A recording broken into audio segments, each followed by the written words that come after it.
大基佬，你真正是有够高水的呢！大基佬，安尼你敢知影你家己是倒位咧高水哈？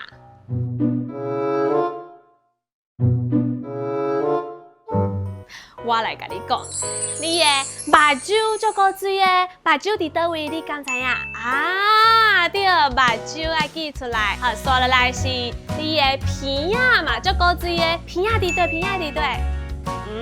对，鼻仔足高水的。搁有，你的喙嘛足高水的。大家人敢知影喙伫倒位？喙，对。所以啊，伫台语内底。鼻、目、喙，就是咧讲咱面的五官的意思。不过啊，只要咱的心是善良的，你就是上高水的囡仔哦。感谢大家的收看，咱后届再会。